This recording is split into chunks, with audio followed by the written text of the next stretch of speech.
the vacuum chamber.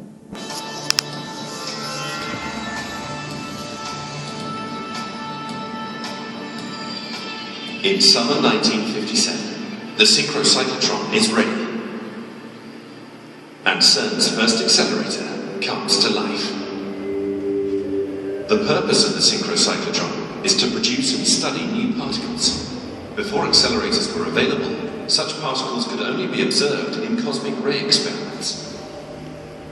The new machine accelerates protons to 80% the speed of light, producing millions of new particles when those protons collide with a target, giving scientists the opportunity to make systematic measurements. Operation of the SC requires a sequence of actions. Massive pumps extract the air from the vacuum chamber so that protons do not collide with gas molecules during their acceleration. In the proton source, hydrogen gas is ionized and a cloud of protons is injected into the middle of the synchrocyclotron. The accelerator makes use of magnetic and electric fields. The magnetic field is produced by a current of 1,800 amps flowing through the coils of the huge magnet. Two D-shaped electrodes with opposite polarity are fixed inside the vacuum chamber in the middle of the magnet. Protons have a positive charge and are drawn towards the negative electrode as they traverse the gap between the electrodes. The magnetic field forces them to follow a circular trajectory, and they return to the gap after one half turn. Meanwhile, the radio frequency generator reverses the polarity between the two electrodes. The protons are now attracted to the opposite electrode and gain more energy. This process is repeated over and over again. Every time the protons make a half turn, they are whipped around faster and the radius of their path increases. After more than 100,000 turns, they have reached an energy of 600 million electron volts and move at 80% of the speed of light. They are now close to hitting the target, and the first experiment can begin. In 1957, young scientists from all over Europe arrive. Among them are Maria and Giuseppe Filicaro. Giuseppe wants to study a short-lived particle called the pion. In 1957, there was a mystery surrounding the pion. Theory predicted that a direct decay into an electron and a neutrino should happen, but this had never been observed. Phenomenology of this concept. Only later on in 1957, when with the theory, the Wieman's theory, the probability had some kind of solid theoretical basis.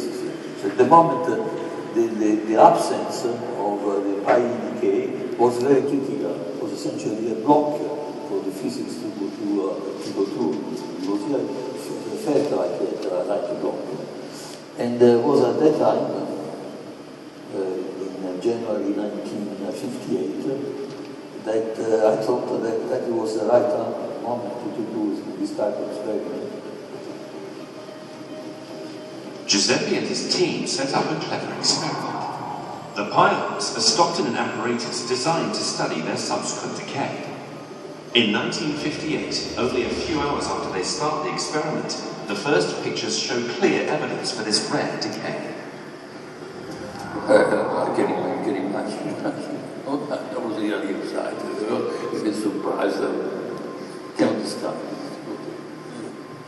I mean, it was something exceptional because something I want to see something for the first time.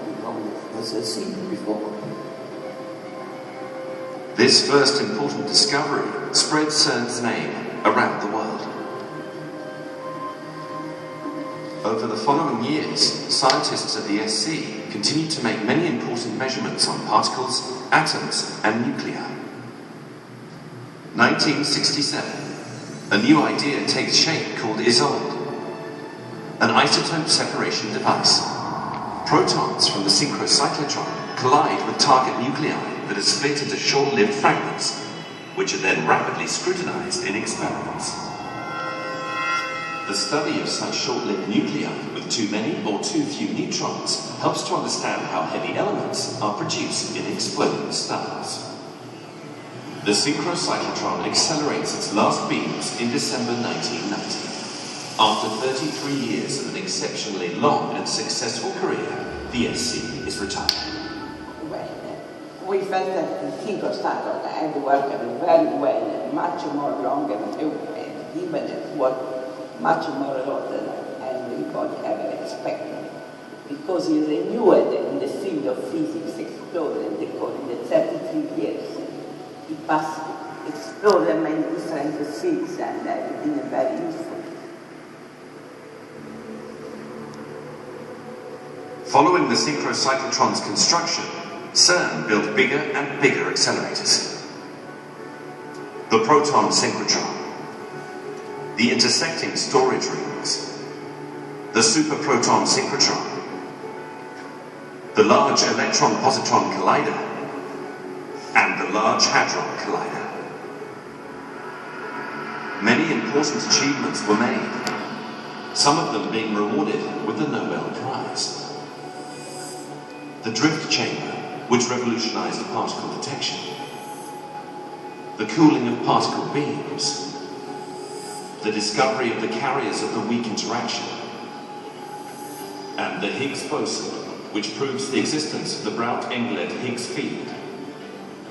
In 1989, Tim Berners-Lee, while working at CERN, created the World Wide Web, which has since changed our world forever. The Large Hadron Collider will continue to run at higher energy and higher intensity, with more than 11,000 scientists from over 100 nationalities, hoping for new insights into the secrets of the universe.